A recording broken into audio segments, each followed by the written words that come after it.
kami bersyukur kepada Tuhan ada waktu-waktu di mana kami boleh bekerja, kami boleh memikirkan akan kebutuhan jasmani kami, tetapi terlebih kami pun mengucap syukur kepada Tuhan karena Tuhan berikan hikmat bagi kami untuk boleh kami memikirkan akan kerohanian kami. Sehingga pada malam hari ini kami sungguh percaya bahwa Tuhan yang menggerakkan setiap kami, Tuhan yang memberikan kerinduan bagi setiap kami di dalam persekutuan doa dan juga pemahaman Alkitab. Untuk itu Tuhan kami memohon anugerah Tuhan sekali lagi ketika kami bersama-sama akan merenungkan satu topik, satu bahasan ini, biarlah Tuhan yang menolong supaya kami boleh fokus, supaya kami boleh berkonsentrasi, sehingga sungguh-sungguh ini boleh menjadi satu hal yang berguna bagi kehidupan kami mengiring Tuhan, mengikut Tuhan, semakin hari semakin mengasihi dan mencintai Tuhan. Dan Tuhan juga pakai hamba-Mu supaya boleh menyampaikan dengan baik sesuai dengan apa yang Tuhan inginkan dan boleh menjadi berkat bagi kami sekalian. Terima kasih Tuhan, kami serahkan waktu kami untuk membahas topik ini. Di dalam nama Tuhan kami Yesus Kristus kami berdoa. Amin. Ya, malam hari ini kita bersama-sama akan membahas seperti yang saya sudah katakan tadi satu topik, yaitu bagaimana mengatasi keserakahan dan cinta uang. Ini akan kita renungkan bersama, mengatasi keserakahan dan cinta uang. Nah, Bapak Ibu yang dikasih oleh Tuhan, saya percaya bahwa ketika kita membicarakan uang, tentu saja ini bukanlah sesuatu pembicaraan yang jauh dari kita. Tetapi saya percaya bahwa ketika kita bicara uang, berarti itu kita bicara tentang sesuatu yang dekat dengan kita. Setiap hari kita pasti menggunakan uang itu. Jadi baik kita menggunakannya untuk belanja, untuk keperluan kita sehari-hari, untuk mengisi bensin, untuk bayar tagihan listrik dan lain sebagainya. Jadi uang ini sangat dekat dengan kita. Nah, jadi sebelum kita melanjut dengan topik ini, saya rindu kita sekalian untuk boleh merefleksikan diri kita itu tentang uang. Jadi bagaimana sih uang itu dengan cara pandang kita? Atau bagaimana sih kita merefleksikan diri kita itu terhadap uang? Kita sudah melihat uang itu selama ini itu sebagai apa? Yang pertama, mari kita refleksikan bahwa apakah selama ini kita sudah benar atau sudah berani bersikap tegas mengenai uang? Dalam kehidupan kita ini, apakah selama ini kita sudah berani bersikap tegas mengenai uang? Apa maksudnya? Maksud saya, apakah selama kita memandang uang, apakah uang itu benar-benar bukan menjadi satu penghalang bagi kita di dalam kita melayani? Uang itu bukan menjadi satu penghalang bagi kita di dalam kita berelasi dengan Tuhan, kita berelasi dengan sesama, dan lain sebagainya. Ataukah selama ini uang itu menjadi penghalang di dalam kita melayani, uang menjadi penghalang di dalam kita beribadah, uang menjadi penghalang di dalam kita memberitakan Injil. Berarti kita selama ini tidak bersikap tegas mengenai uang. Kita boleh refleksikan diri kita apakah selama ini kita sudah tegas sehingga uang tidak memisahkan kita dari pelayanan, uang tidak memisahkan kita dari beribadah, uang tidak memisahkan kita dari mengabarkan Injil dan juga berelasi dengan Tuhan dan sesama. Apakah ada masa-masa di mana ketika ada waktu untuk beribadah, tetapi kita memikirkan uang, oh saya tetap harus buka toko, saya tetap harus bekerja, dan lain sebagainya, sehingga itu menjadi satu sikap yang tidak tegas kita terhadap uang, sehingga kita kompromi, sehingga kita tidak beribadah, barangkali melayani, gitu. Berarti kita nggak bersikap tegas. Itu yang pertama. Yang kedua, apakah kita ini sadar bahwa ada ancaman besar dari uang? Nah, ancaman besar itu apa sih sebenarnya? Jadi maksudnya bahwa ada suatu ancaman bahwa kita ini bisa lebih mencintai uang daripada kita mencintai Tuhan.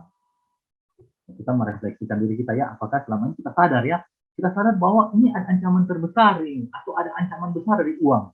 Bahwa uang ini kita bisa lebih mencintai uang daripada kita mencintai Tuhan. Dan ini ancaman besar, dan ancaman ini nyata. Apakah selama ini kita sudah gagal? Apakah kita lebih mencintai uang daripada kita mencintai Tuhan? Ataukah tanpa kita sadari, atau kita sudah sadar bahwa memang ini ancaman besar dari uang. Uang ini akan bisa membuat kita bisa lebih mencintai uang daripada kita mencintai Tuhan. Nah, ancaman ini merupakan satu ancaman yang nyata, Bapak Ibu yang dikasih oleh Tuhan. Nah, sehingga mari kita melihat dari cerita yang dituliskan di dalam Alkitab. Jadi ada beberapa kisah yang akan saya angkat, kisah nyata dari Alkitab, bagaimana sih seseorang itu terhadap uang.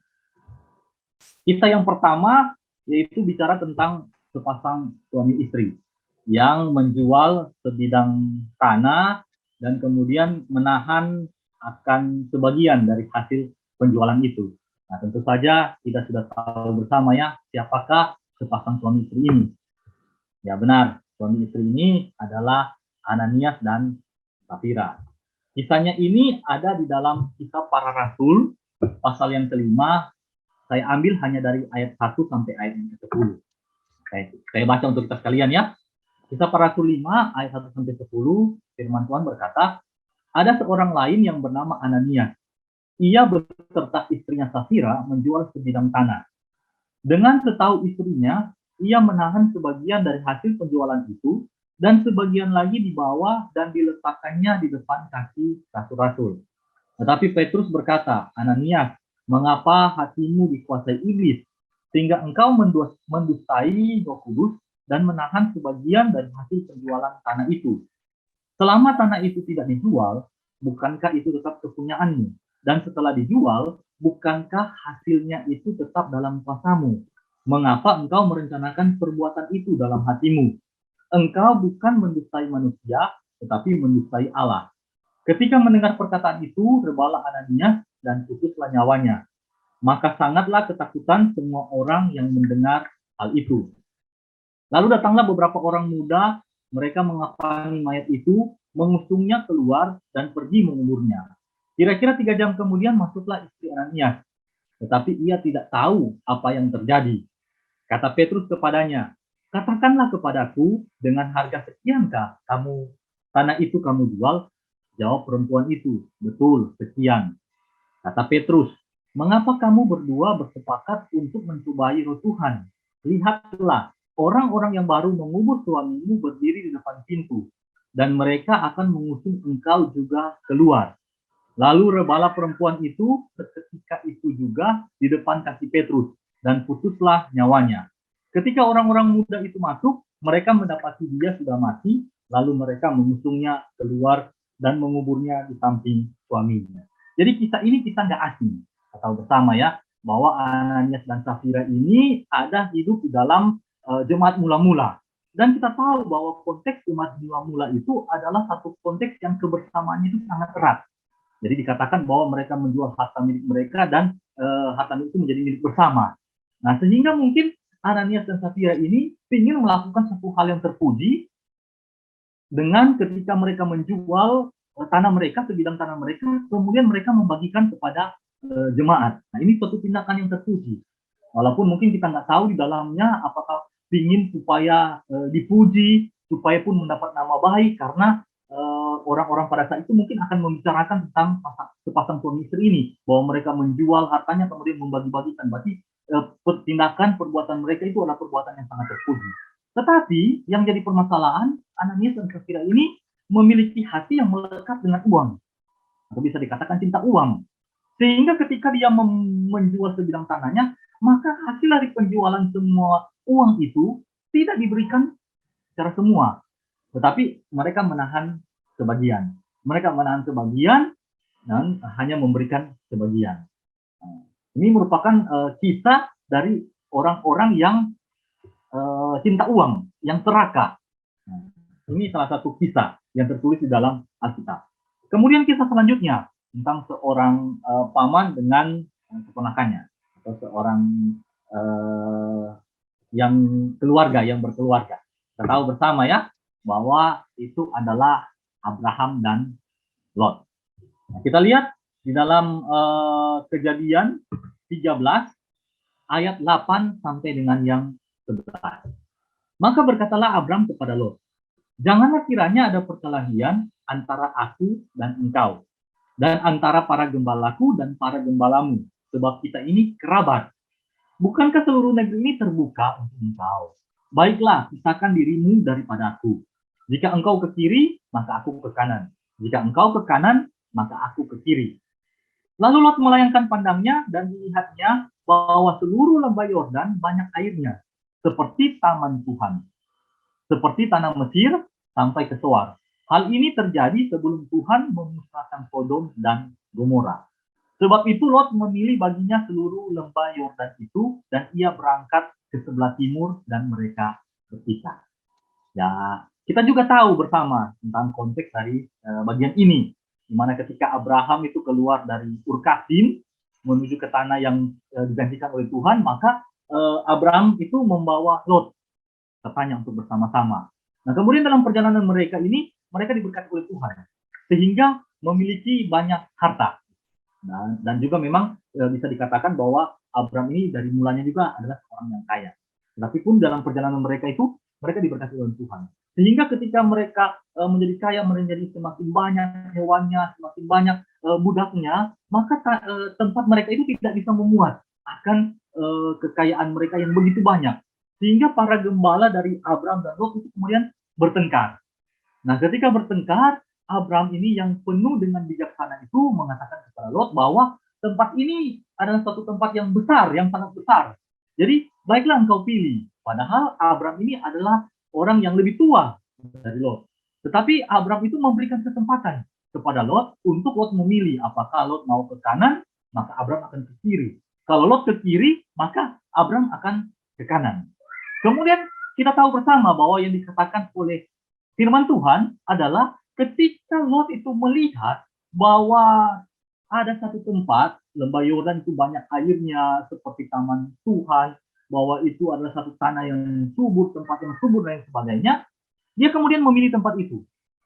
Bukankah seharusnya kalau dia lebih muda, dia menghargai yang lebih tua, dan kemudian memberikan kesempatan kepada yang tua untuk pilih terlebih dahulu, baru nanti kemudian dia memisahkan diri, tetapi tidak, karena keserakahan, karena memikirkan akan satu kekayaan, kalau memilih tempat yang baik, yang banyak airnya, yang subur dan lain sebagainya, maka itu adalah satu peluang untuk bisa mengeruk kekayaan lebih banyak lagi, untuk bisa mendapatkan harta lebih banyak lagi. Untuk karena pandangan yang seperti demikian, maka Lot memilih bagian itu. Sekarang dengan keserakahan dengan cinta uang. Dan kita tahu bersama bagaimana akhir daripada kita Lot, yang dikasih oleh Tuhan. Ini juga adalah apa yang diceritakan oleh Alkitab. Nah, kemudian yang selanjutnya tentang seorang pelayan Tuhan. Kita tahu bersama ya, pelayan Tuhan itu yaitu Demas. Nah, untuk Demas ini saya mengajak kita sekalian untuk melihat beberapa bagian firman Tuhan. Yang pertama di dalam Kolose 4 ayat 14 dikatakan, salam kepadamu dari Tabib Lukas yang kekasih dan dari Demas. Kemudian di dalam Filemon 1 ayat 24 dikatakan, dan dari Markus, Aristarkus, Demas, dan Lukas, teman-teman sekerjaku. Teman sekerja Paulus, seorang pelayan Tuhan. Tetapi di dalam bagian yang terakhir, dalam firman Tuhan yang akan kita baca bersama-sama ini, di dalam 2 Timotius 4 ayat yang ke-10 dikatakan begini, karena Demas telah mencintai dunia ini dan meninggalkan aku, ia telah berangkat ke Tesalonika, Krekes telah pergi ke Galatia, dan Titus ke Dalmatia.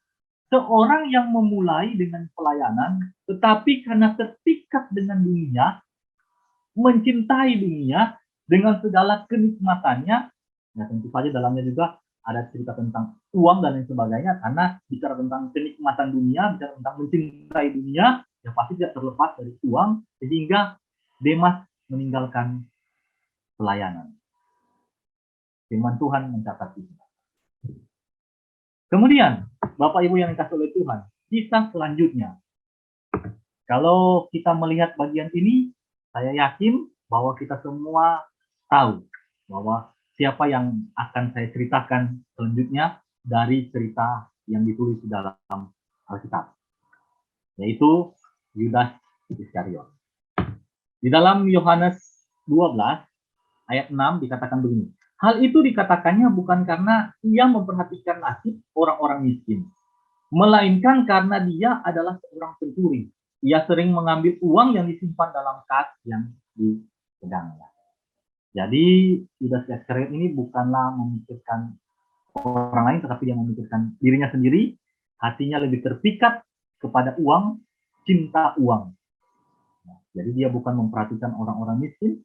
Perkataannya itu supaya uangnya itu sebaiknya dipergunakan untuk orang-orang miskin daripada suatu hal yang lain, itu bukan itu tujuannya, tetapi karena memang dia itu terlalu terikat dengan uang.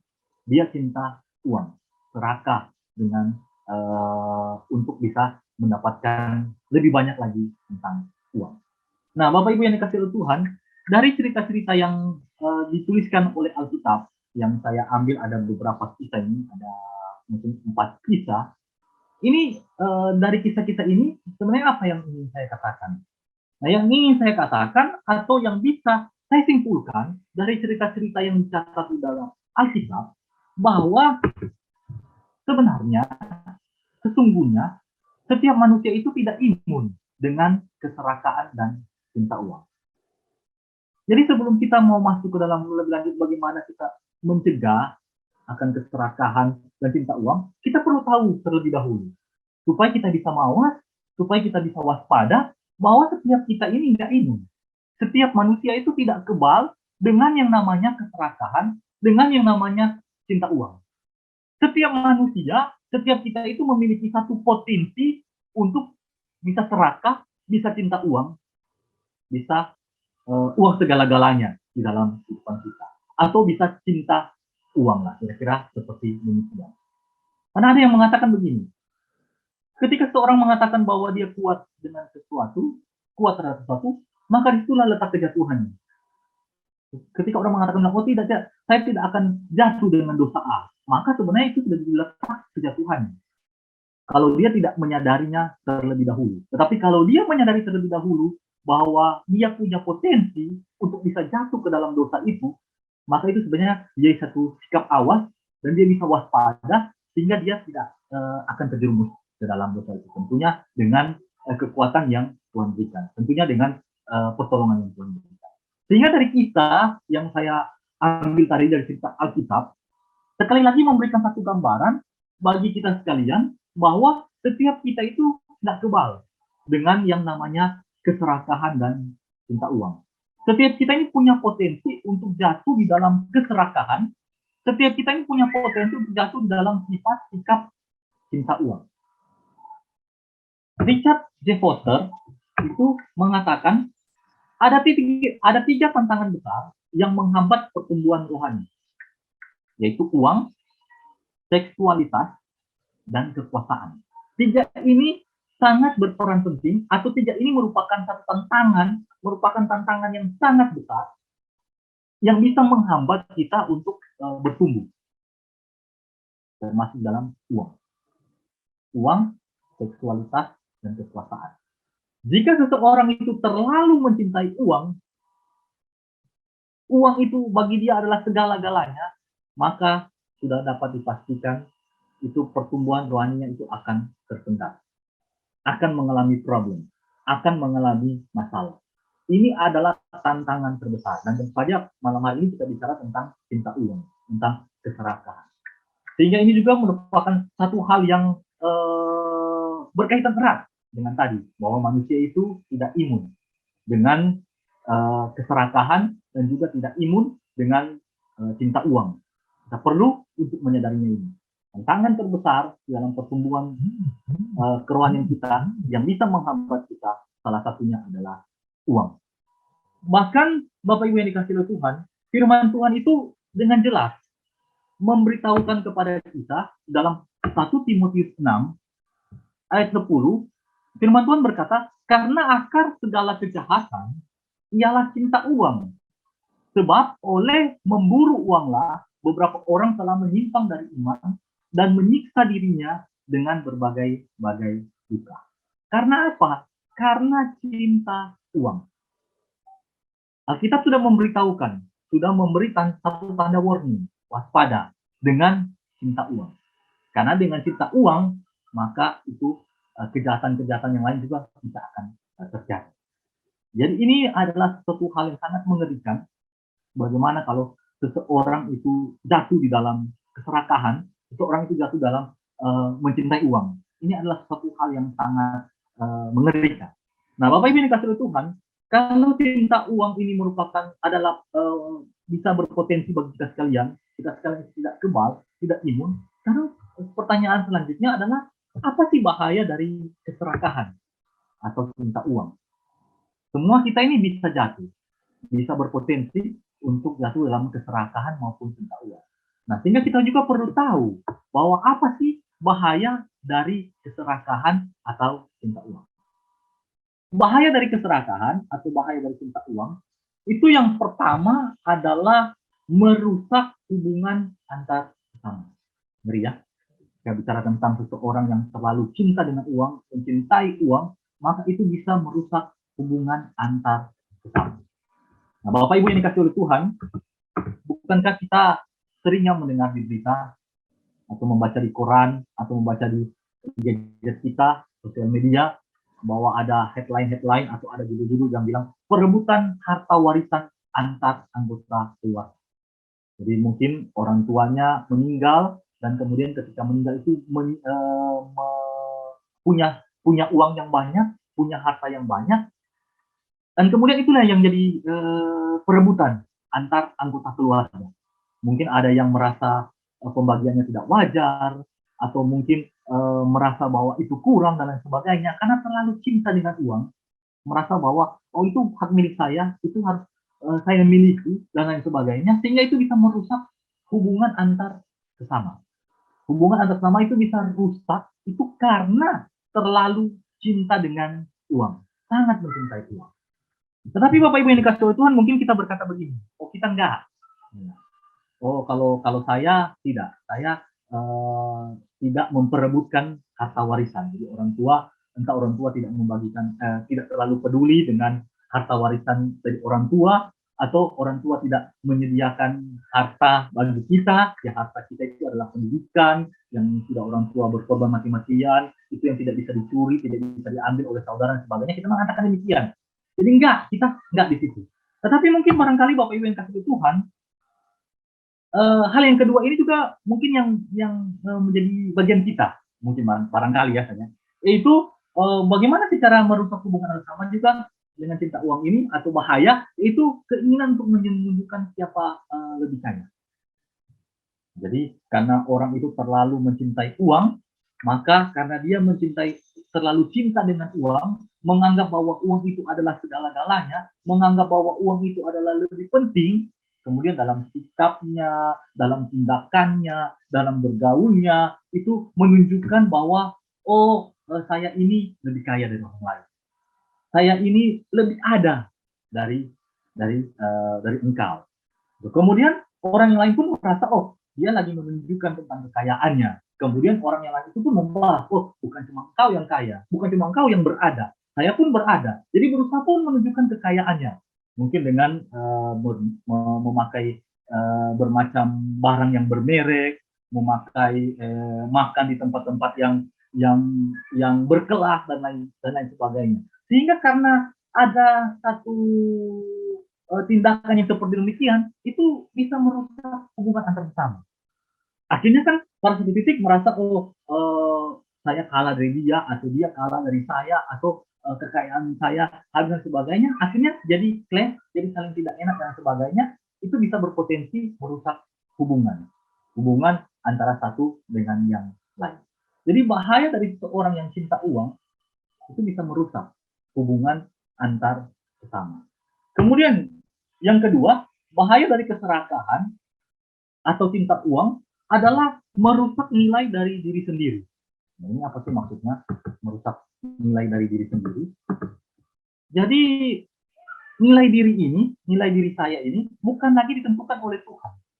Tetapi nilai keberhargaan dari diri sendiri ini ditentukan dari seberapa banyak kita memiliki uang. Karena dia terlalu karena manusia itu terlalu cinta dengan uang, terlalu berusaha untuk boleh memiliki uang sebanyak-banyaknya, apa yang ada pada dirinya, dia mau lebih banyak, lebih banyak, lebih banyak, lebih banyak, sampai itu serta-merta atau tidak tanpa dia sadari bahwa nilai hidupnya itu, nilai dirinya sendiri bukan lagi ditentukan oleh Tuhan.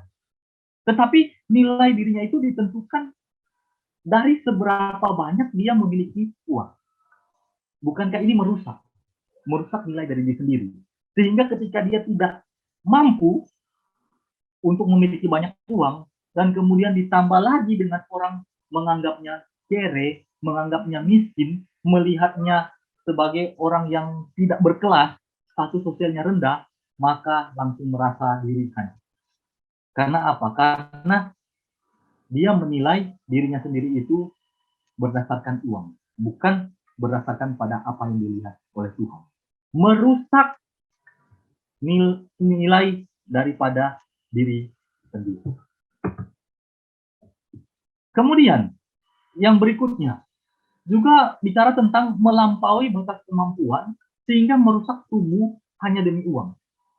Jadi karena dia terlalu cinta uang, dia terlalu memikirkan bagaimana supaya saya bisa mendapatkan uang dalam jumlah yang besar, sampai kerja itu mati-matian, sampai kerja itu banting tulang. Padahal sudah cukup sebenarnya dengan apa yang ada padanya yang dia dapat, tetapi yang dipikirannya itu adalah bagaimana saya mendapatkan uang, bagaimana saya bisa mendapatkan lebih banyak lagi uang, sehingga dia bisa merusak tubuhnya sendiri hanya karena demi mencari uang. Melampaui batas kemampuannya, stres, memikirkan bahwa saya harus dapat lagi lebih banyak karena kebutuhan saya lebih banyak, karena hidup saya harus dipenuhi A, B, C, D, dan seterusnya, sehingga tanpa disadari ternyata dia merusak tubuhnya. Hanya karena gila uang, hanya karena cinta uang, hanya karena berusaha untuk mendapatkan uang lebih banyak dan lebih banyak dan lebih banyak. Ini bahaya daripada seseorang yang cinta uang, seorang yang serakah atau cinta uang, merusak diri sendiri. Kemudian bahaya yang ketiga, kalau tadi kan kita bicara tentang merusak hubungan antar sesama, merusak nilai dari diri sendiri. Yang ketiga ini adalah bahaya dari keserakahan atau cinta uang ini adalah karena dengan seorang cinta uang ini, dia dapat menyeret ke dosa yang lain. Dan cinta uang itu merupakan satu hal yang dosa, akar segala kejahatan, tetapi ternyata kita nggak bisa pandang, kita nggak bisa lihat bahwa cinta uang itu hanya berdiri sendiri. Bahwa dari keserakahan cinta uang itu hanya berdiri sendiri, hanya seperti demikian. Hanya kalau dosanya itu hanya dosa cinta uang, kalau dosanya itu hanya dosa serakah. Enggak, kita nggak bisa lihat demikian. Dia tidak berdiri sendiri. Karena dengan seseorang yang serakah, seorang yang cinta uang, maka itu dapat menyeretnya ke dosa yang lain. Dari dosa yang satu akan berpindah ke dosa yang lain. Dosa yang satu akan berpindah ke dosa yang lain. 1 Timotius 6 ayat 10 mengatakan begini kan, seperti yang kita sudah baca tadi. Karena akar segala kejahatan ialah cinta uang. Sebab oleh memburu uanglah beberapa orang telah menyimpang dari iman dan menyiksa dirinya dengan berbagai-bagai duka. Ya, kita sudah tahu ya, kalau dari ayat ini kita sudah dapat gambaran bahwa karena dia cinta uang, dosanya cinta uang, dia menyeret ke dosa yang lain. Yaitu dosa yang lain apa? Menyimpang dari iman dan menyiksa dirinya dengan berbagai-bagai duka. Nah, Matthew Henry menafsirkan bagian ini atau memberikan komentarnya dengan mengatakan begini. Dosa-dosa apa yang tidak akan menarik manusia kepadanya oleh cinta uang ini? Ini khususnya yang menjadi dari kemurtadan dari banyak orang dari iman kepada Kristus pada waktu mereka menginginkan uang. Mereka menyimpang dari iman, mereka meninggalkan kekesunan dan merusak atau menyakiti diri mereka sendiri dengan banyak kesedihan. Atau gampangnya begini, Matthew Henry mengatakan begini, dosa-dosa apa sih yang nggak akan menarik manusia dari ketika dia cinta uang? Jadi apakah dosanya hanya dosa cinta uang? Tentunya tidak. Ada begitu banyak dosa yang akan menarik dia dari hanya sekedar dosa dari cinta uang. Yaitu kalau dalam bagian tadi 1 Timotius 6 ayat 1, yaitu apa? Yang menyimpang dari iman. Karena dia cinta uang, sudah berdosa, karena cinta uang, ternyata dia bukan cuma cinta uang itu yang bikin berdosa, tetapi dari cinta uang ini bisa menyeretnya itu ke dalam hal yang lain, yaitu menyimpang dari iman, menimbulkan dosa yang lain, menimbulkan kesalahan yang lain, menimbulkan pelanggaran yang lain. Nah, atau kalau yang lebih gampang lah, yang lebih mudah lagi, Bapak Ibu yang kasih oleh Tuhan, pernahkah kita dengar cerita atau pernahkah kita melihat, membaca di berita bahwa di dalam kehidupannya dia itu terkenal dengan pengemis. Dia terkenal dengan mengemis, dengan meminta-minta. Itu entah meminta-minta di lampu merah, entah meminta-minta di depan toko. Pokoknya kehidupannya itu selama hidupnya dia hanya diisi dengan meminta-minta sebagai pengemis, sebagai pengemis. Tetapi ketika dia meninggal, kemudian orang itu mendapati atau mendapatkan dia begitu banyak harta. Itu ternyata di tabungan itu depositonya banyak sekali. Ternyata di bawah bantal itu punya uang banyak sekali. Ternyata punya rumah yang banyak itu. Padahal kehidupannya itu selama hidupnya itu dia hidupnya itu sebagai pengemis, sebagai peminta-minta. Nah, pertanyaan saya, ketika dia minta-minta, apakah dia tidak berbohong? Ketika dia minta-minta, apakah dia tidak berbohong? Tentu saja dia berbohong. Tentu saja dia bilang, mau minta makan, belum makan, nggak punya uang di saku itu cuma 5.000, uang di saku itu cuma 1.000, nggak cukup untuk saya beli makanan, nggak cukup untuk saya mau jalan pulang. Padahal uangnya itu banyak di rumah. Bukankah dengan cinta uang itu menyeret ia ke dosa yang lain? Bukankah dengan cinta uang, dosa cinta uang itu, terlalu cinta uang, itu menghantarkan dia kepada dosa-dosa yang lain? Dosa berbohong, dan dosa-dosa yang lain. Jadi, tidak segampang itu ketika kita melihat itu hanya sekedar cinta uang. Tetapi bahayanya, cinta uang itu dapat menyeret kita ke dosa-dosa yang lain. Dan saya percaya, kalau sudah berbohong, itu pasti juga akan menimbulkan bohong-bohong yang lain. Seandainya dia hidup dari belas kasihan orang lain. Jadi kayak lagu ya, hidup dari belas kasihan orang lain. Jadi hidupnya itu hidup yang selalu buka tangan, bilang tidak punya kekurangan dan lain sebagainya. Terus itu kan sudah berbohong. Terus ternyata ketahuan bahwa ternyata dia punya aset, ternyata ketahuan dia punya harta, punya uang dan sebagainya. Bukankah itu akan membuat dia untuk menciptakan bohong yang lain lagi, untuk menutupi bohong yang ini, yang bahwa dia bilang dia nggak punya uang dan lain sebagainya. Jadi akan menciptakan, akan membawa dia, akan menggiring dia ke bohong yang lain. Dia akan memikirkan cara bagaimana untuk supaya bisa berbohong yang lain. Dan kalau ketahuan, itu juga akan berbohong ke lain-lain. Jadi itu akan menyeret orang itu terus-menerus ke dalam dosa yang lain, dan semakin menumpuk. Ngeri ya, bahaya, sangat bahaya dari seseorang yang cinta uang. Sangat bahaya. Kemudian, bahaya dari keserakahan atau cinta uang, yaitu meragukan Allah. Sebenarnya bahaya itu adalah tidak mempercayai Allah. Kalau kita mau tarik itu, kita bisa ambil kesimpulan bahwa bahaya dari keserakahan atau cinta uang itu sebenarnya meragukan Allah. Kenapa sih orang terlalu begitu cinta dengan uang? Mengapa sih orang itu selalu berusaha untuk memperkaya dirinya? Sudah punya uang begini, masih merasa kurang dan ingin tambah terus. Selalu merasa tidak cukup, selalu merasa kurang dan sebagainya. Karena dia menyandarkan hidupnya itu pada uang. Dia pikir bahwa dengan punya uang banyak, itu segala kebutuhan saya itu bisa terpenuhi. Dengan punya uang yang banyak itu, saya tidak akan pernah kekurangan lagi. Kesejahteraan hidup saya bisa terpelihara dengan saya punya uang. Makanya tergila-gila dengan uang. Makanya cinta dengan uang.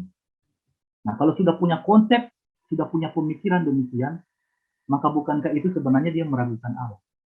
Dia meragukan Allah yang sebenarnya adalah pencipta dirinya. Dia meragukan Allah yang sebenarnya bisa memelihara hidupnya.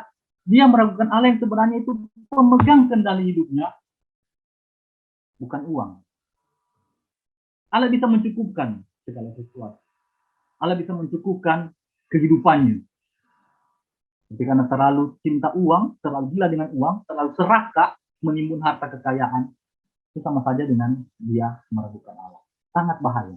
Bahaya dari keserakahan atau cinta uang, meragukan Allah. Kemudian Bapak Ibu yang dikasih oleh Tuhan, selanjutnya, selain bahaya, kita masuk ke dalam ciri-ciri orang yang serakah atau cinta uang. Apa sih yang menjadi ciri-ciri dari orang yang serakah atau cinta uang? Ciri-ciri daripada orang yang serakah atau cinta uang itu adalah segala sesuatu itu dinilai dengan uang. Ya, karena pikirannya ini sudah dipenuhi dengan uang, pikirannya ini sudah dipenuhi dengan bagaimana saya harus memperkaya diri, pikirannya ini sudah diisi dengan bagaimana saya harus mendapatkan uang lebih banyak setiap hari, lebih banyak, lebih banyak, lebih banyak, lebih banyak, maka segala sesuatunya itu tidak bisa lepas dari penilaiannya dengan uang. Bahkan menilai orang lain itu dia pakai standar uang. Itu nanti ada selanjutnya. Jadi segala sesuatu itu pasti akan dinilai berdasarkan uang.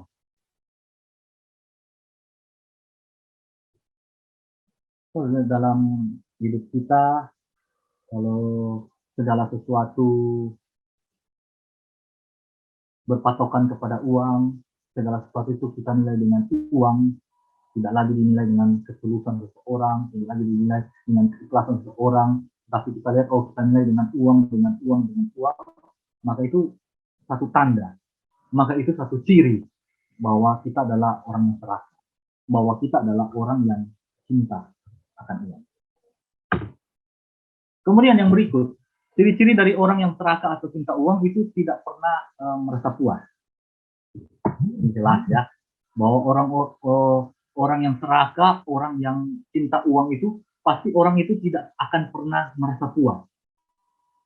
Sudah dapat banyak, pasti masih rasa kurang. Nanti dia akan pikirkan kebutuhan yang lain. Nanti kalau sudah ada rumah satu, sudah mati-matian, sudah banting tulang untuk cari uang, ketika dapat uang, senang, bahagia, happy, karena uang itu bisa beli rumah, tapi dia akan stop di situ. Dia akan terus memikirkan bagaimana saya bisa dapat lagi uang lebih banyak, karena satu rumah nggak cukup. Harus tambah. Atau bukan tambah rumah, tetapi renov rumah.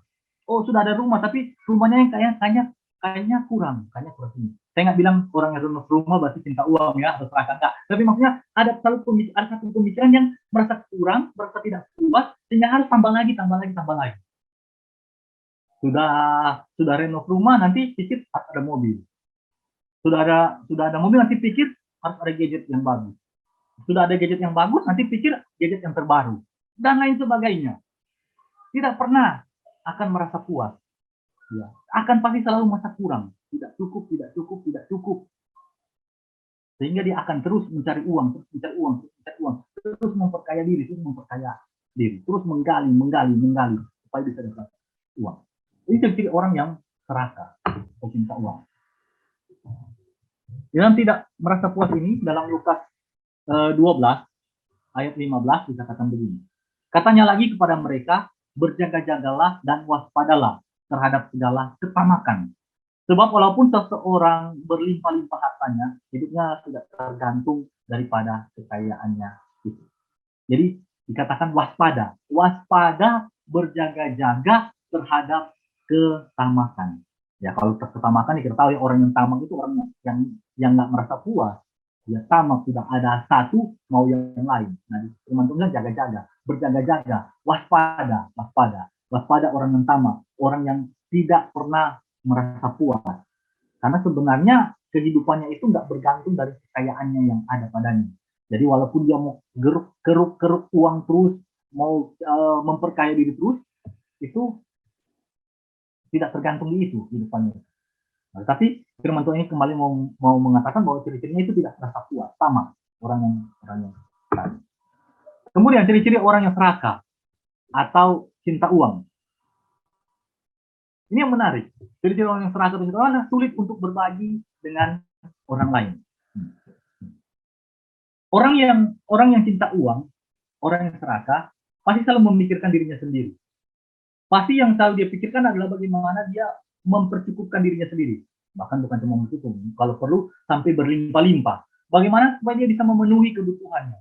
Bagaimana supaya dia bisa segala sesuatu yang dia mau itu ada. Segala sesuatu yang dia mau itu bisa tercapai, bisa dia dapatkan. Ya, cinta uang. Pokoknya uang, uang, uang, uang dalam otaknya ada pemikiran uang, uang, uang, uang. Nah, kalau sudah itu yang merasuk dalam pikirannya, sudah itu yang menjadi suatu yang menjadi pegangan filosofi ideologi hidupnya, maka dia akan sulit untuk berbagi dengan orang lain. Dia akan sulit.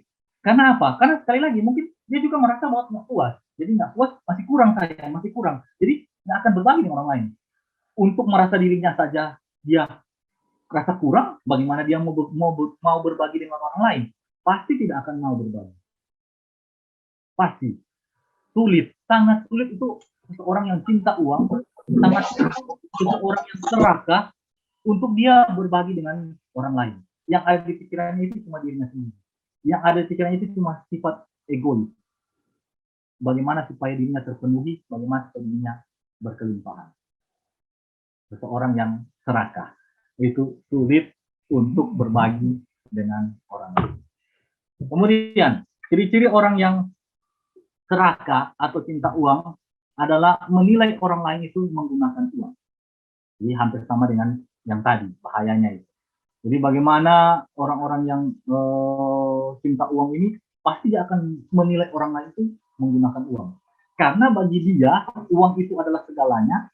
Karena bagi dia dengan uang dia bisa mendapatkan segalanya, maka dia pun akan orang itu menggunakan uang. Status orang dan lain sebagainya itu ditentukan dari ada uang atau tidak. Banyak uang atau tidak. Segala sesuatu yang diperbicarakan itu adalah uang. Ketika menilai orang lain pun pasti akan menggunakan uang. Ini karena terlalu cintanya dengan uang, terlalu serakah dengan uang. Dan yang terakhir, ciri-ciri orang yang serakah atau cinta uang, tujuan hidupnya itu selalu uang. Nggak ada lain lagi. Karena bagaimana supaya dia bisa mendapatkan uang lebih banyak, terus menerus, nggak pernah puas, sudah dapat MM, masih mau puluhan M, sudah dapat puluhan M, masih mau ratusan M, bahkan kalau perlu seluruh dunia ini dia dapat, seluruh kekayaan yang dalam dunia ini dia dapat, bahkan kalau sudah dapat pun saya yakin tidak akan pernah merasa puas, selalu akan merasa kurang, selalu akan merasa kurang terus. Jadi orang demikian, tujuan hidupnya selalu dan semata-mata adalah uang. Tidak ada lain. Tidak akan memikirkan tujuan hidup itu berdasarkan apa maunya Tuhan. Berdasarkan apa yang sudah Tuhan desain untuk manusia. Tidak akan lagi memikirkan itu. Tetapi tujuan utamanya itu adalah selalu uang. Walaupun kelihatannya itu ke gereja. Walaupun kelihatannya itu aktif. Tapi secara tidak langsung. Karena ideologinya sudah meresap kuat. Uang adalah segalanya. Maka ujung-ujungnya adalah uang. Datang memperalat Tuhan supaya Tuhan bisa memberkati, supaya bisa dapat uang, dan lebih banyak uang.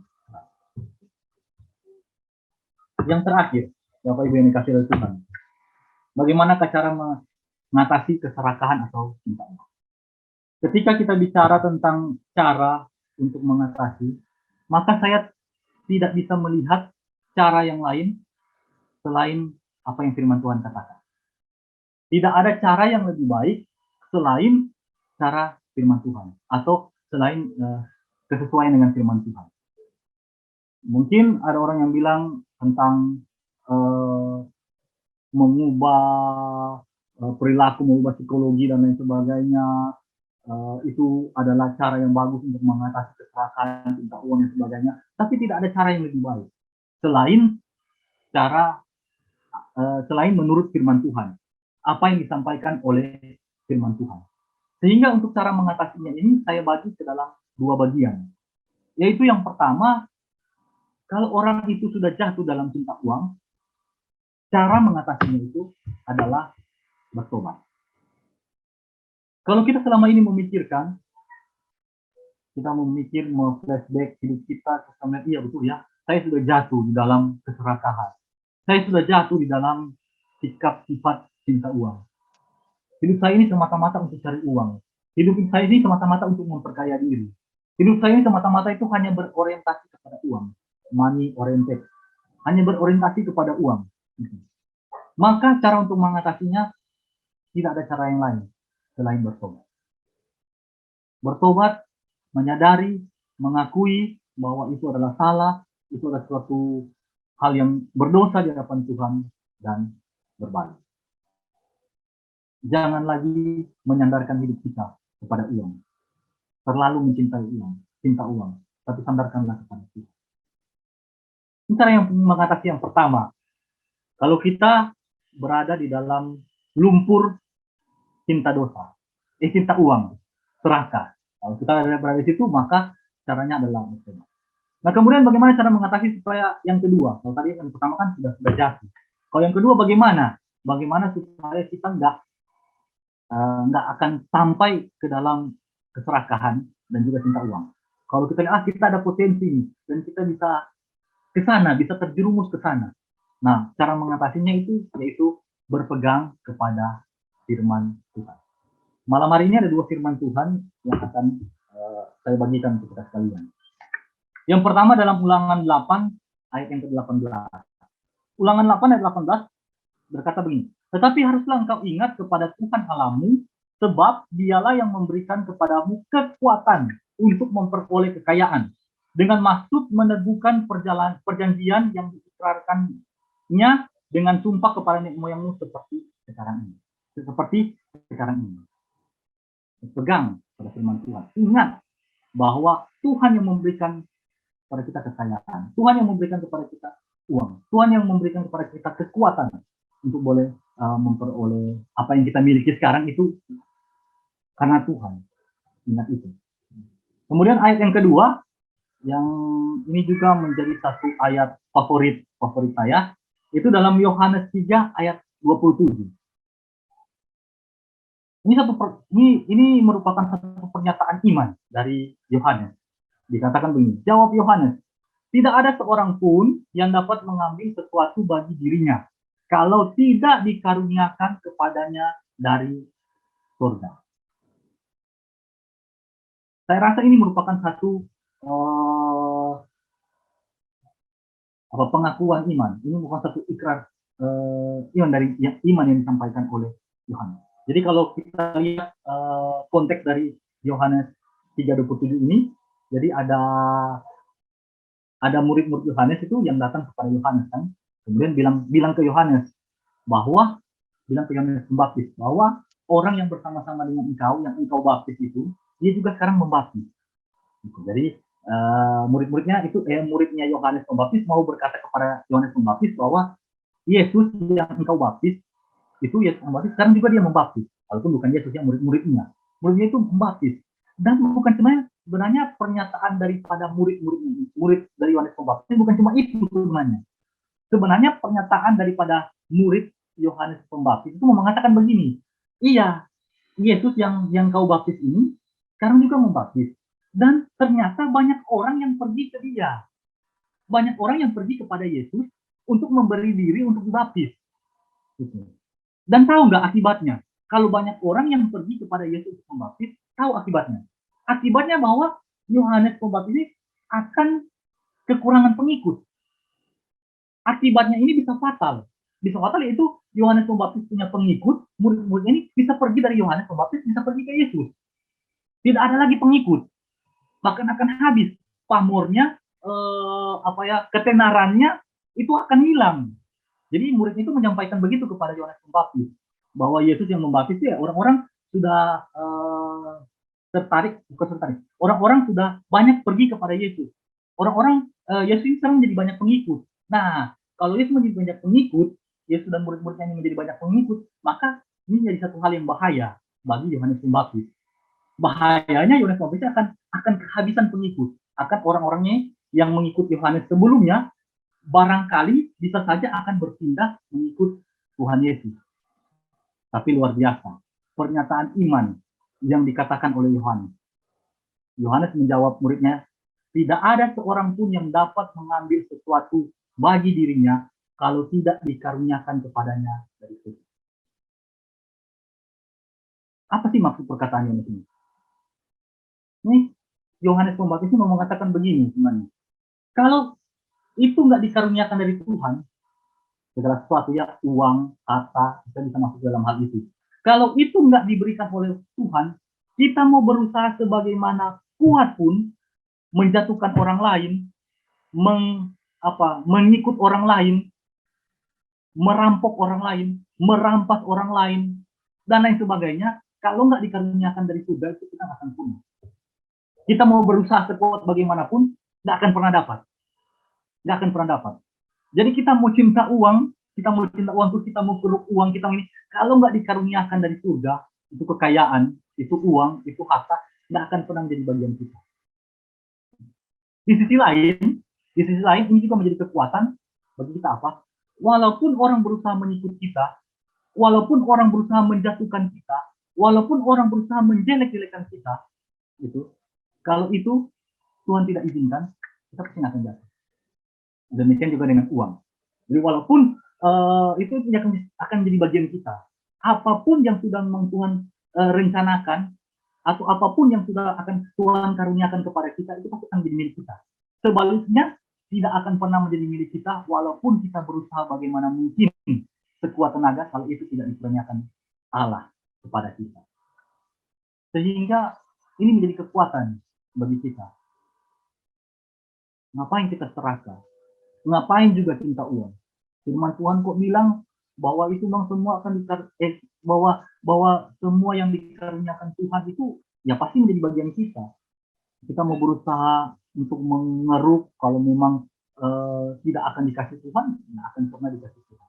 Tetapi ini tidak meniadakan usaha. Tetap kita harus berusaha. Bukan berarti juga ini bikin kita malas-malas, kita berusaha. Tapi ini menjadi kekuatan bagi kita.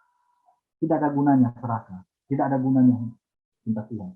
Itu satu hal yang tidak diinginkan Tuhan, bahkan ini menjadi satu ikrar, menjadi satu kekuatan bagi kita. Tidak ada seorang pun yang dapat mengambil sesuatu bagi dirinya kalau tidak dikaruniakan kepadanya dari surga.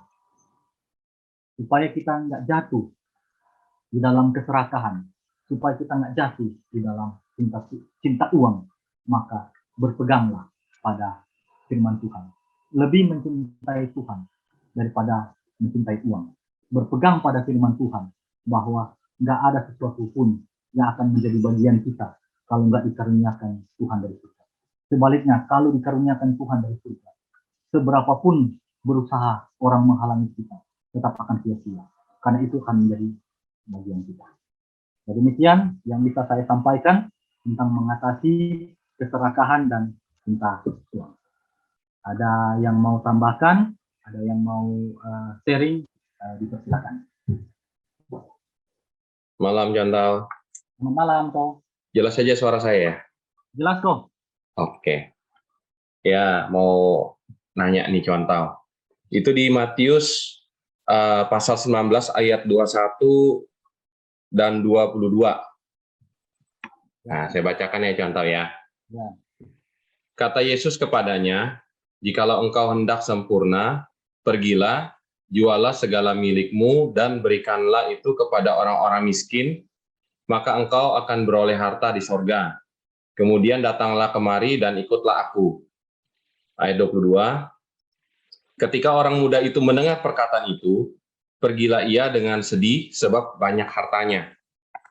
Nah, yang ingin saya tanyakan, Chantal, apakah orang muda yang kaya ini memiliki keserakaan, cinta uang, gitu ya, Chantal ya? Nah, kedua, apakah yang Yesus sampaikan itu terlalu berat buatnya? Karena di situ kan jualah segala milikmu. segala milikmu, ya kan, dan berikanlah itu kepada orang miskin. Berarti kan semuanya kan. Apakah Yesus ini sungguh-sungguh menantang betul-betul suruh jual seluruhnya, begitu sehingga si orang muda ini jadi, waduh, kalau begini habislah sudah, gitu kan, nggak ada lagi, dah tersisa seumpamanya dia. Apakah Yesus itu bersungguh-sungguh dengan pertanyaannya itu, dengan tantangannya itu, sehingga orang muda itu jadinya ya gentar juga begitu.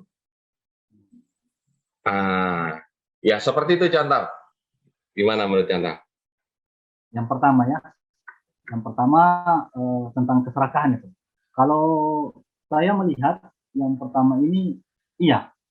Karena apa? Karena kan hatinya itu terlalu terpikat dengan hartanya. Makanya ketika Tuhan bilang jualah seluruhnya, itu dia menjadi sedih. Dia menjadi sedih itu karena dia terlalu mencintai uang, terlalu sepakat tidak mau untuk supaya uangnya itu keluar dari dia. Kira-kira seperti demikian. Nah, kalau yang kedua, apakah ini perintah Tuhan? Tuhan bilang jualah seluruh milikmu, itu berarti segala milik, semua betul-betul milikmu.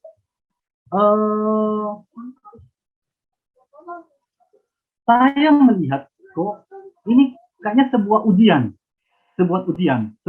ujian dari Tuhan. Karena kan seperti yang saya katakan di awal, seperti yang saya katakan tadi itu kan, karena kan tadi kan karena Tuhan tahu dengan isi hati pemuda ini itu bahwa dia terlalu cinta uang, terlalu mencintai semuanya itu sampai apa ya, berat untuk berbagi, maka itu Tuhan memberikan tantangan itu. Jadi semacam ujian.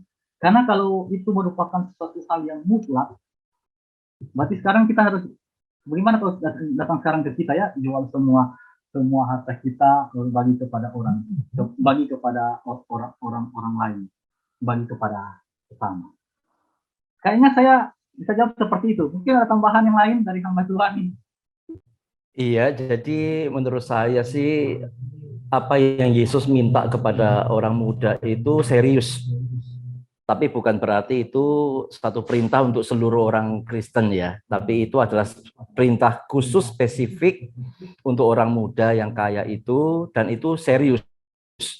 Ya, tapi meskipun serius, sebenarnya Yesus sudah tahu bahwa tak mungkinlah orang muda itu akan berani untuk tinggalkan atau jual semua hartanya itu. Kenapa? Karena konteksnya itu adalah orang yang kaya itu datang kepada Yesus dengan konsep keselamatan karena perbuatan baik kan. Dia kan tanya kepada Yesus, apalagi harus aku perbuatkan begitu. Dia merasa sudah melakukan semua hukum Taurat. Waktu itu Yesus mengutip bagian yang kedua dari 10 hukum, yaitu hukum tentang sesama.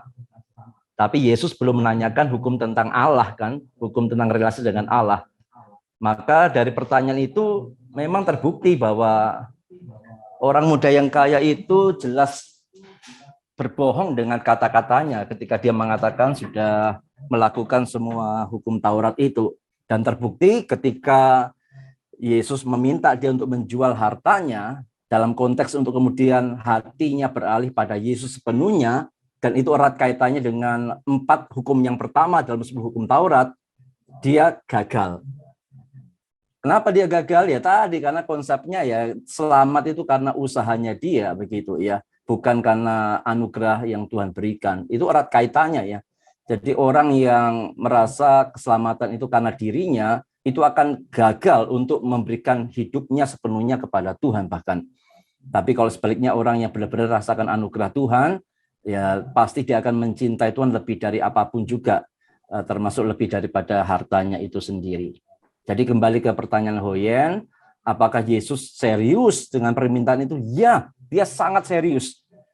Tapi Yesus sudah menduga sebenarnya tak mungkin orang muda itu berani untuk memberikan hatinya seluruhnya bagi Yesus. Ya, terbukti dia lebih mencintai akan kekayaannya itu. Ya, itu sedikit tambahannya ya. Oke, terima kasih, Ustaz. Ya, terima kasih Contoh. Terima kasih, Ustaz. Ada lagi kah? Contoh, Ya, Ceh. ya saya dengar khotbahnya Contoh, saya jadi teringat berita heboh yang belakangan ini yang pastinya banyak dibaca orang ya. Ya saya enggak tahu semua di dalam ruang Zoom ini baca juga kah. Yang saya tahu ya berita hangat itu tentang Sambo itu jadinya terngiang di kepala saya gitu loh, contoh. Yang mana kita tahu kan Sambo ini sudah ada kedudukan, duitnya juga diinfokan bukan sedikit ya. Yang ini terus istri juga oke, punya anak-anak segala nambah lagi ya pendamping katanya ada lagi diisukan seperti itu, saya tidak tahu pastinya. Nah, apakah keserakahan itu seperti itu contoh yang contoh bahas ini? Jadi supaya kita lebih real gitu loh, contoh hari ini itu apakah seperti itu. Dan baru berapa hari itu saya ada baca juga satu gubernur Papua ya, Lukas NMB. Nah yang tragis itu nama-nama Kristen gitu loh, contoh yang Sambo ini dengan CS-nya juga ya, nama-nama berbau Kristen semua yang tersangkut terkait. Nah Lukas itu juga gubernur itu nama-nama Kristen. Jadi saya tuh mikir, kenapa ya Tuhan izinkan seperti itu berita-berita hari ini orang-orang yang notabene orang Kristen ya, yang saya pikir apakah yang contoh khotbahkan ini bisa dijadikan contoh tentang keserakahan itu contoh. Itu saja yang saya mau tanyakan. Terima kasih, Cek. Memang kalau bicara serakah, itu bicara tentang tidak pernah puas.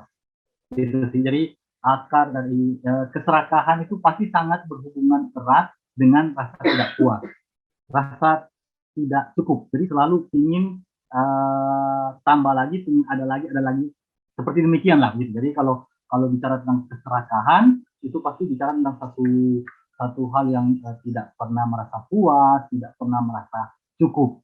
Nah, kalau kita berkaca dari beberapa kasus yang kita lihat ini atau beberapa kejadian yang kelihatan ini kan ya kalau secara sudut pandang kita melihat bahwa apa sih kurang dari mereka ya kalau sudah lihat begitu ya. Jadi, maksudnya seperti saya bilang tadi, kekayaan, istri dan lain sebagainya, itu kekuasaan sudah punya semua. Tapi kok bisa-bisanya ya masih jatuh, masih masukkan hal yang lain. Nah, masih serakah lah istilahnya itu. Nah, karena dalam dirinya itu, dalam hatinya itu dia merasa tidak puas. Gitu. Jadi mungkin juga itu salah satu bagian dari itu. Dan mengapa sekarang kita dengar ini ya memang bukan supaya kita mensyukuri ya, oh syukur ya syukur sudah kena bukan begitu, tapi sebenarnya ini boleh jadi satu pembelajaran bagi kita supaya kita nggak mengulangi kesalahan orang lain. Gitu. Jadi pembelajaran bukan juga berarti pembelajarannya itu enak sekali ya, pembelajaran gara-gara dia jatuh terus kita jadi pembelajaran bagi kita. Jadi banyak orang aja yang lain jatuh supaya kita bisa belajar dari orang lain. Bukan, tapi memang momennya ini ya kita bisa dengar, kita bisa tahu, ya dia jadi pembelajaran bagi kita. Cuman orang Kristen yang jatuh. Kira-kira begitu yang saya bisa jawab ya. Contoh, Ya. apakah memang natur manusia itu seperti itu ya contoh ya? Saya baru-baru ini kan kami berjumpa dengan seorang pejabat, contoh bagi kami dia sudah cukup punya kedudukan di satu kota, saya tidak perlu sebutkan kotanya, dia sudah oke kedudukannya segala, tetapi dari cerita-cerita waktu kami ketemu tuh dia mau mencoba lagi sampai cari posisi di Jakarta, mengadu nasib lah untuk sampai ke DPR segala. Padahal saya pikir sudah ada kedudukan yang cukup di kotanya, jadi pejabat yang oke sudah. Tapi mau lagi. Apakah karena natur dosa itu ya contoh yang membuat kita tuh kepingin lebih lagi itu contoh. Saya melihatnya harusnya kalau menurut saya sudah cukup ya harusnya gitu loh. Tetapi apakah itu gimana ya? Saya mau membahasakannya juga sulit. Seperti tadi contoh katakan siapa tadi yang mengatakan kedudukan, tahta, seksualitas dan apa tadi satunya itu sangat berkaitan sekali ya contoh ya. Bisa. Kalau dia ingin kedudukan lebih tinggi lagi untuk hormat kemuliaan nama Tuhan, maka saya rasa itu bukan keserakahan dan bukan cinta uang. Karena dia memikirkan bagaimana ketika dia lebih tinggi lagi, bisa lebih lagi untuk maksudnya hormat kemuliaan nama Tuhan maksudnya. Jadi tujuannya dia dapat tinggi bukan supaya untuk kepuasan dirinya itu dia puas, tetapi karena untuk hormat kemuliaan nama Tuhan, saya rasa enggak sih. Jadi kalau misalnya dia nantinya mau di pemerintahan yang lebih pusat, yang lebih tinggi, supaya nama Tuhan bisa semakin diperdengarkan, diumumkan, itu enggak. Nah, tapi kalau bicara tentang potensi, ya seperti yang saya katakan tadi, setiap manusia itu tidak imun dengan yang namanya keserakahan dan cinta uang. Jadi setiap kita ini punya potensi itu, punya potensi untuk serakah dan punya potensi untuk gila uang, untuk cinta uang, untuk ya memperkaya diri tersebut. Kita punya potensi itu. Untuk itu, maka dari itu kita perlu waspada, kita perlu hati-hati supaya nggak jatuh ke dalamnya. Kalau orang yang saya kenal ini contoh, dia dari awalnya untuk duduk sebagai pejabat itu dia berkata-kata ada masalah uang main di dalam keuangan juga itu contoh supaya dia bisa duduk di situ. Makanya saya berpikir lagi, waduh, untuk duduk masuk di DPR pastinya duit lagi gitu loh contoh. Nah, bagaimana apa ya? Mau bersih istilahnya gitu loh contoh. Untuk mendapatkan kedudukan aja dia harus bayar sejumlah uang. Nanti ke pusat dia kan harus duit lagi main supaya bisa duduk gitu loh contoh. Jadi ambisi terus yang apa ya, bermain di situ ujung-ujungnya kan bisa jadi sambo dalam hati saya ini bisa terjadi. Nggak lepas kemungkinan bisa terjadi seperti itu. Awalnya juga sambo mungkin dari bukan duduk sebagai jenderal dulu ya kan. Awal-awal pasti di bawah dulu kedudukannya sampai bisa hari ini. Ujung-ujungnya malah dia akan kehilangan semuanya kan, pisah dengan anak segala macam, tragis gitu loh. Makanya saya miris hati saya melihat kenalan ini kalau sampai terjadi tergelincir seperti itu. Saya melihat begitu ininya ya manusia gitu loh, contoh gampang banget. Nah, semua kita lah yang enggak lepas kemungkinan akan tergiur ya untuk itu tetap pleset seperti itu gampang banget. Itu yang saya melihat dari khotbahnya contoh, berapa hari ini kami ketemu hal-hal yang seperti itu gitu loh contoh. Itu saja yang saya sampaikan. Saya sih nggak mau menjudge, tetapi biasanya kalau sudah keluar uang duluan, pasti ketika menempati posisinya, menduduki posisinya, kita harus kasih kembali dulu apa yang sudah saya kasih keluar. Biasanya begitu. Jadi kalau sudah dimulai di pertama dengan cara yang salah, dengan ya keluar uang, pasti kalau saya sudah dapat posisinya, saya sudah dapat jabatannya, kan saya mesti kasih kembali dong apa yang saya sudah kasih keluar. Apa yang saya sudah bayar, mesti kembali. Bahkan mungkin saya mengharapkan berkali-kali lipat. Jadi sudah dimulai dengan motivasi yang salah. Jadi ya kalau itu saya sekali lagi nggak menjudge, tapi kemungkinan besar ya seperti demikian. Oke, contoh makasih. Kita berdoa ya. Kami bersyukur kepadamu ya Tuhan, malam hari ini, di mana ini menjadi satu ingatan bagi kami sekalian bahwa kami berpotensi untuk jatuh ke dalam keserakahan maupun minta uang. Untuk itu Tuhan kami perlu untuk terus mendekatkan diri kepadamu. Kami perlu untuk terus memiliki satu landasan, satu fondasi yang benar. Kami perlu untuk memiliki satu prinsip yang tepat, di mana kami harus lebih mencintai Engkau daripada mencintai uang. Kami harus lebih memprioritaskan Engkau daripada memprioritaskan Tuhan. Maka dalam kehidupan kami, bila kami boleh terus untuk tidak terlalu mencintai uang, jatuh kepada keserakahan dan sebagainya. Tuhan tolong dalam setiap kelemahan kami, keterbatasan kami, Tuhan kuatkan supaya kami tidak mudah jatuh dalam hal itu dan keserakahan. Terima kasih Tuhan, kami bersyukur untuk malam hari ini dan kami mengakhiri Tuhan doa malam dan juga pendalaman Alkitab dalam tangan Tuhan. Di dalam nama Tuhan kami Yesus Kristus kami berdoa. Amin.